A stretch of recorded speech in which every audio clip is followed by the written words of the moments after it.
ইউনূস নিজে খুনি, তার সমন্বয়করা খুনি। আমি যে কথাগুলি আসসালামু আলাইকুম, আমি আশরাফুল ইসলাম আমিন। স্বাগত জানাচ্ছি নতুন আরো একটি ভিডিওতে।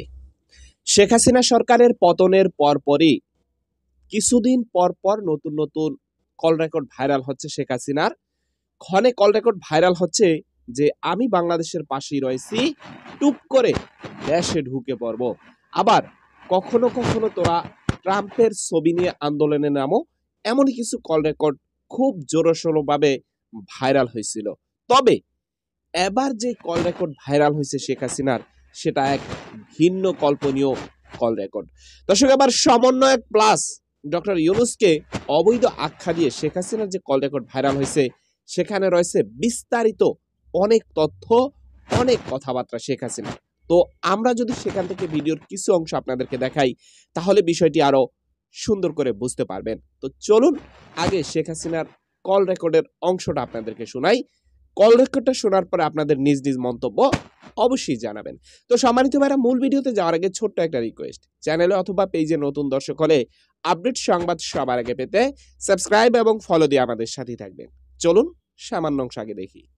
ইউনূস নিজে খুনি, তার সমন্বয়করা খুনি। আমি যে কথাগুলি বলি রাখো, তোমার রেকর্ড করে রাখো, তোমার প্রতারক আমার আপত্তি নেই।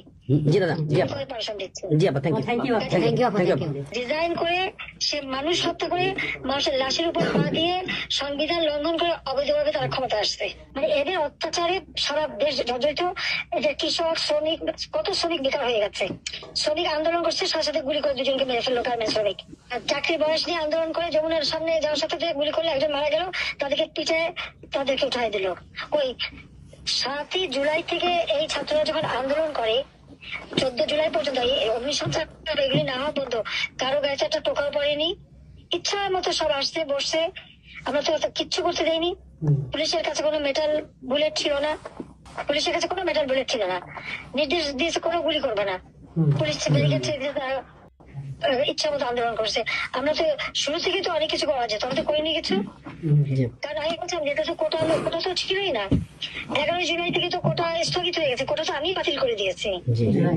আর কোটা আমরা নিয়ে গেছি, যেখানে কোটাই নাই, তা আন্দোলনটা কিসের জন্য ছিল? তারপরে আমাদের মন্ত্রীরা বসলো, তাদের সাথে সব দাবি মানা হলো। দাবি মানার পরে আবার এক দফা তবে সেক্ষেত্রে খুন করো, এই তো একটা ছিল আমাকে হত্যা করা। আপনাকে হত্যা করা মানে বাংলাদেশকে হত্যা করা, ওরা তো হত্যা মামলা। আবার হত্যা মামলা দিয়ে আবার এখন বলে গণহত্যার বিচার হবে। গণহত্যা বিচার আমার না, গণহত্যার বিচার হবে ইউনূসের।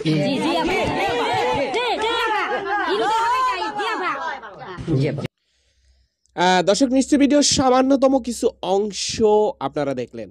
তো দিন শেষে আপনাদের কি মতামত, বা শেখ হাসিনার যে কল রেকর্ড, এই কল রেকর্ড নিয়ে আপনারা কি ভাবছেন, সেটা অবশ্যই আপনারা কমেন্টে লিখতে পারেন। তো সম্মানিত ভাইরা, এ হচ্ছে টোটাল বিষয়। আজকের ভিডিওটি এখানে শেষ করতে চাই। দেখা হবে নতুন অন্য কোনো ভিডিওতে।